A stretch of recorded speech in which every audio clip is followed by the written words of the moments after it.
Hey my loves, welcome back to another video. Today's video is a pack with me video. I'm basically packing orders and chit-chatting. Just shut a straw on the ball. 20 at a spot is a quarter. When we let it slide is a quarter. Today's positive quote is, your hardest times often lead to the greatest moments of your life. Keep going. Tough situations build strong people in the end. They normally say God always give the strongest people the hardest battles.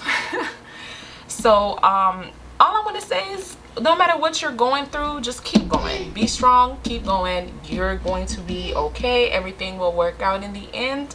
Don't worry too much about anything. Everything will be good. So today I'm packing orders. I will not, of course, I will not showcase the shipping labels, but I'm just packing orders, chit-chatting with you guys, and let you guys know what's up. So I wanted to tell you guys a little story about when I gave birth. So let me tell y'all, let me start from the beginning. So I got pregnant, right? Mind you, me and my boyfriend was doing the little thing, you know. And to be honest with you guys, I didn't know that I was pregnant because I did take a plan B. You heard me? I took a plan B.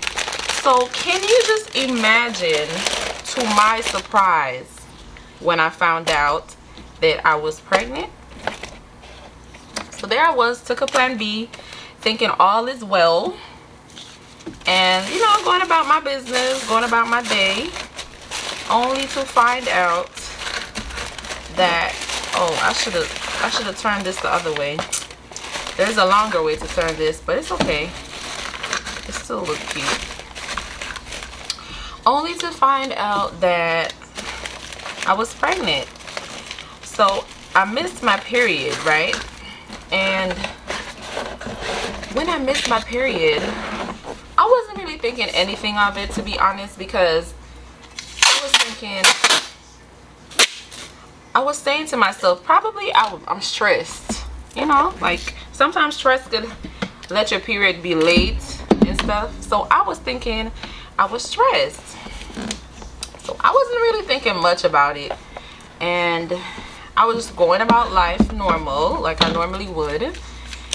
And then I have Flow. I don't know if you guys know the Flow app, but there is an app called Flow in which you can track your period, you could track pregnancy, you could track a lot of stuff with Flow. So Flow was telling me, oh hey, you know, you're 2 days late, but you know, it could happen. So they'll tell you like your period may come tomorrow, you know, and then tomorrow comes and it didn't come, and Flow was like, your period may come tomorrow. So Flow do this thing for like a few days, like probably 3 days after your period date, because you know sometimes it might not be 100% on point.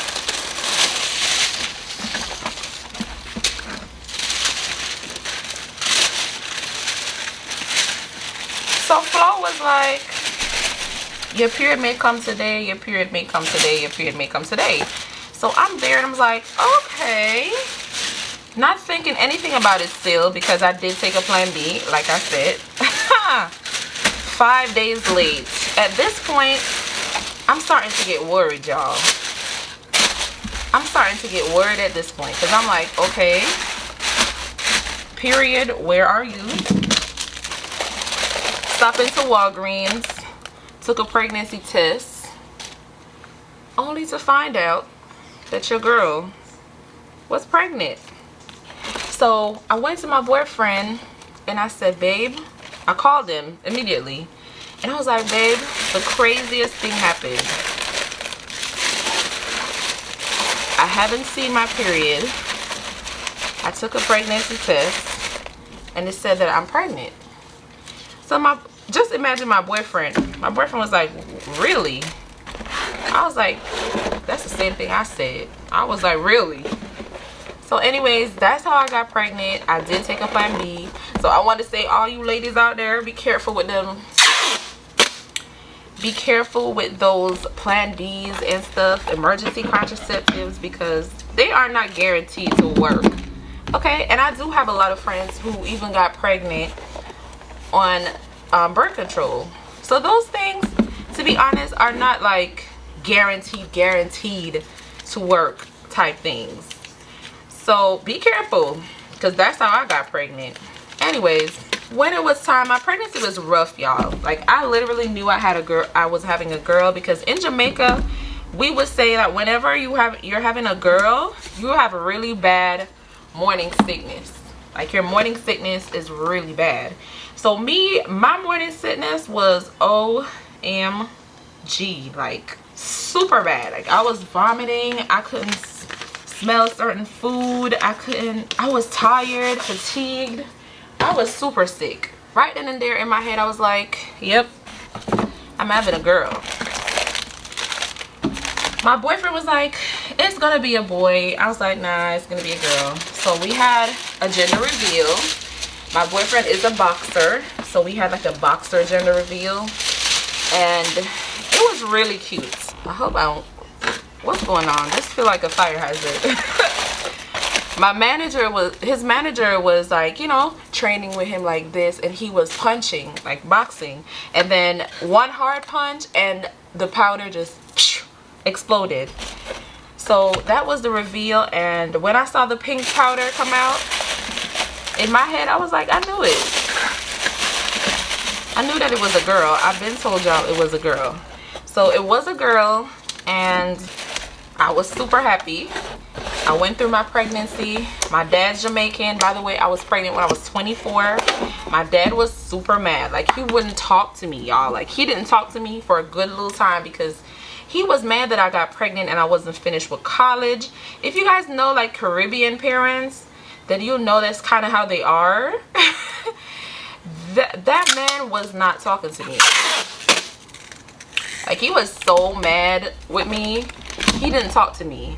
So my whole pregnancy was just, you know, it was a little weird. It was a little bit lonely, but then I had my boyfriend, so I was good. So anyways, got to the Thanksgiving, the Thanksgiving Eve, the day before Thanksgiving, I started to feel contractions, but I thought it was Braxton Hicks. So I wasn't really paying I wasn't paying much attention to the contractions that I was feeling, because in my head I was like, sorry, this got to be Braxton Hicks. So I wasn't paying attention to it. So I went to the Target. I was purchasing stuff for you know, because we was gonna do a Thanksgiving dinner at our apartment with our friends and stuff. So I went to purchase stuff for the dinner, like, you know, to cook. Came home. On my way home, I was still feeling the little tingling pains, and I was just wondering what it was. And on my way home, I was talking to one of my girlfriends on the phone, but she was pregnant too, but I was way ahead of her.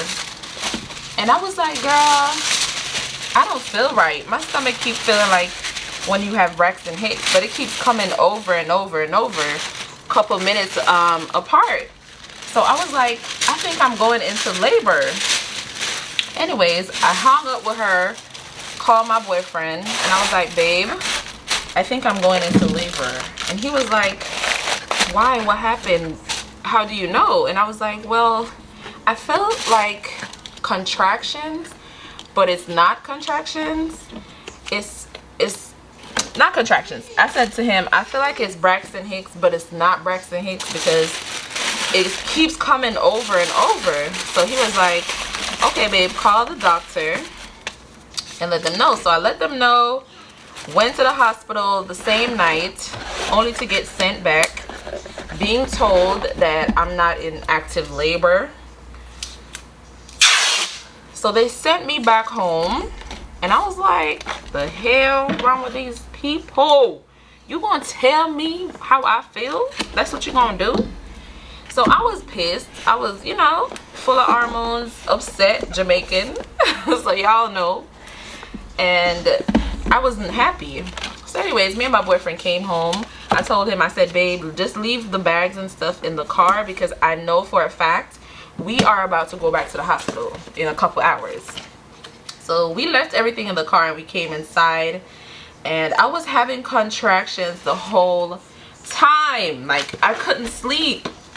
I fell asleep around 4 a.m. I was going through it. Around 4 a.m. I fell asleep, and I was just like 4:30 I fell asleep. I woke back up around 5:50 by a very strong contraction. So the lady at the hospital told me whenever my contractions are 5 minutes apart to come back. So I downloaded this app. It's called Contractions, that kind of just calculates the time for you. So whenever I feel a contraction, I will touch start, and it will start like calculating the time. And then whenever it goes away, I will press stop, and it will, like, you know, measure how long it lasted and stuff like that. So I did that. Then it got to 5 minutes, and I was like, okay, I think it's time to go. So I called the hospital again, and I told them, hey, the contractions are 5 minutes apart. I am on my way. I'm coming in. Don't nobody tell me nothing.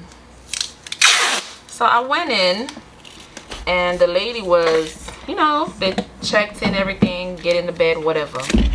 Call my doctor, my OBGYN. My OBGYN is not there. She, you know, it's Thanksgiving Day now.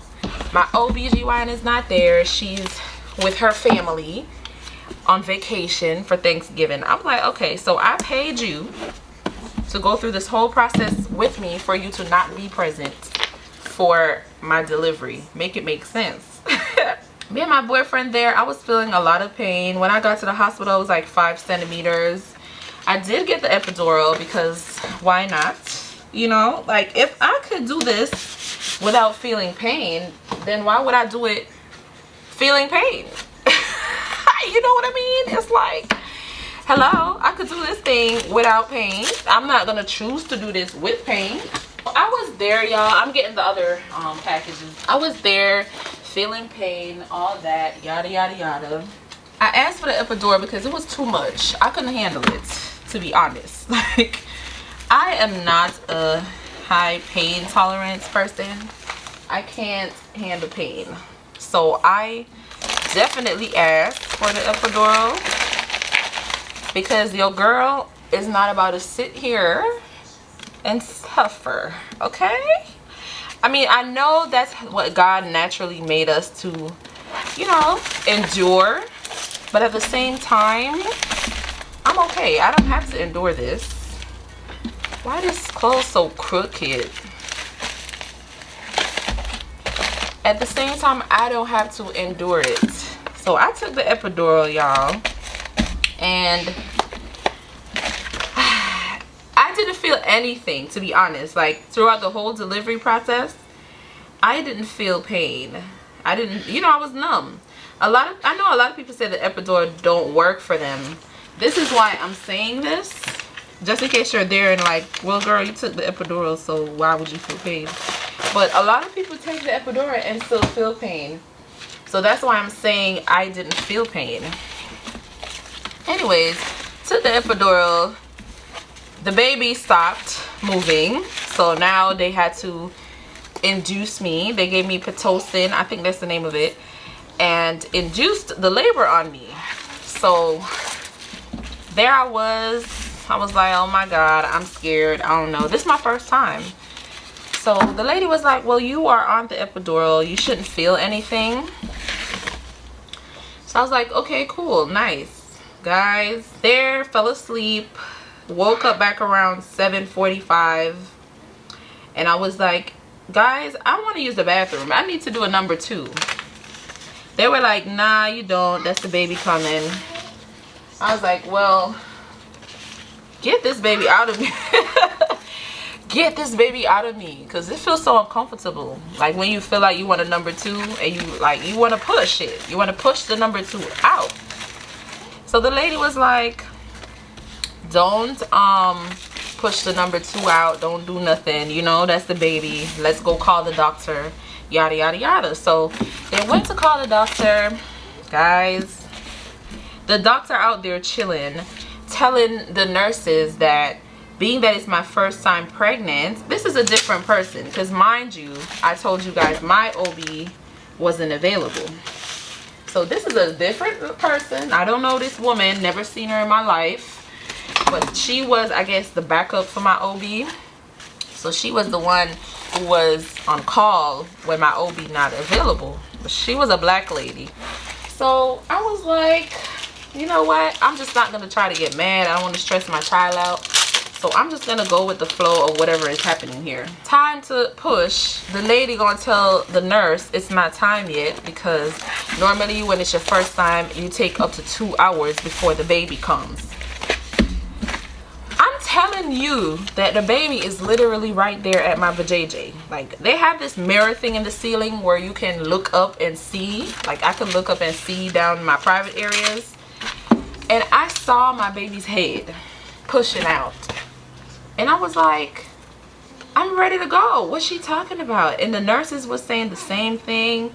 The baby nurses already came in, set up the incubator, everything. Guys, the lady was tripping. So my boyfriend went out there mad, raging mad, cursed the lady out, come back inside mad as hell, because my baby like, don't y'all hear? She said that she's ready to go. Like, are you not listening? My boyfriend was super mad. Cursed that doctor woman out. When I look, I saw her coming in trying to explain to my boyfriend, talking about, oh, this, that, that. So my boyfriend was just, you know, like, giving her the cold shoulder. When she took a look at my private area, y'all should see how she was rushing. Like, she was rushing to get the gloves on, rushing, because yes, the baby is right there, ma'am. We've been trying to tell you this from how long? And you just haven't been listening, right? Because you know everything, you know? Since you have your degree and you know everything, that TikTok thing. I don't know if y'all see that TikTok thing. But you know everything. So apparently, you are the Lord Jesus Christ. We was super mad with this lady. After, when I gave birth, to be honest, I didn't feel any pain. Like, I was so comfy. The lady cut me, because my baby wouldn't come out. So she did cut me. I didn't feel that either. But the funniest thing about that was when my boyfriend looked at me. Like, I saw when he looked at me real crazy and like open wide eyes. Like, he was like so in shock. But he didn't say anything because he realized that it's like I didn't feel it.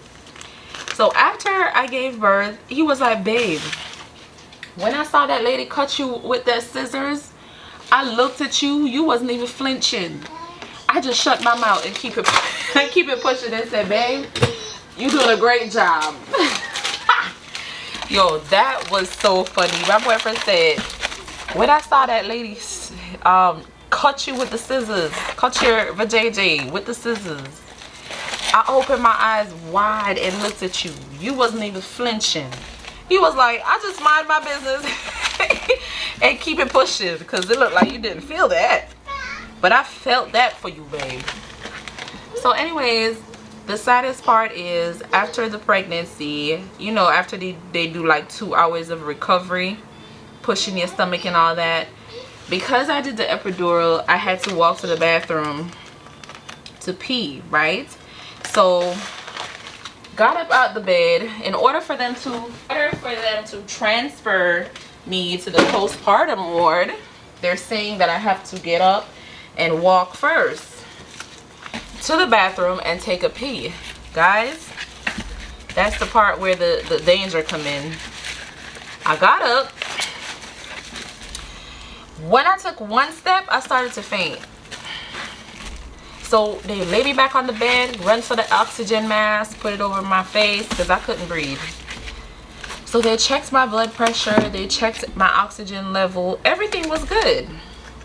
So they're wondering now, why is it that every time I try to take a step, I can't breathe? Guys, try again, I can't breathe. Try again, I can't breathe. Mind you, this is now 3:40 something a.m. in the morning. And I'm trying to get transferred to the postpartum ward in a clean room out all this bloody mess. I can't breathe. I can't breathe. I can't breathe. Y'all, I was so scared. I was like, my baby is here, and don't tell me that I'm not going to live to see my child. So I got super scared. My boyfriend was sleeping. He had the baby. Him and the baby over there sleeping because it was really late. And I wanted so bad to get transferred to the postpartum room. That way I could have my 2 babies in, you know, a clean environment. Because mind you, this is the delivery room. It's still bloody and everything. So I want them to get transferred to the other room, you know. That way that we can, you know, get a clean, nice sheets and whatever. My boyfriend could sleep nicely and whatever. So I tried a few more times, guys. I was still fainting. And it was so sad. It was such a sad moment for me because I really thought that that was the end for me. But when they sent for, I forgot the name of the person, but the people who check your lungs, they sent downstairs for the person who checked my lungs. He checked my lungs. He was like, everything looks fine. He doesn't see a problem with my lungs. So they couldn't find out, like, figure out what was wrong. So call the doctor. The doctor said to send downstairs for a blood test. They sent for the blood test. The blood test came back. My iron levels dropped. So my iron level was, you know, around 13. It dropped from 13 to like 4. So that was what was wrong. My iron dropped really low. So eventually I prayed when I was on the bed, and I asked God for the strength to let me go to the bathroom and at least pee, you know. So I told the nurse, I looked at the nurse, I was like, nurse, I want to try again one more time. She said, okay, are you sure? I'm saying yes. I look over there at my boyfriend and my baby. I was like, nah, I gotta do this for them. So I got up and I walked. I pushed, because there was multiple times where I tried and I only walked halfway, and I had to, like, they had to rush me back to the bed. But when I got to halfway, I closed my eyes, say another word of prayer, and I pushed myself to the toilet. 2 nurses were assisting me. They assisted me. I peed, and once I peed, guys, I just fainted. So they took me up, put me back on oxygen, whatever. But the good thing was I got to pee, so now they could transfer us. So they transferred us to postpartum, and for the whole 3 days I was in the hospital, I still have my IV in because the nurses had to come in like every now and then and like pump raw iron into me because my iron levels was so low. I couldn't stand up for too long. I couldn't take a shower and stuff because I felt like I was fainting. So my birth story, it was so scary for me. It kind of had me worrying about going back a second time.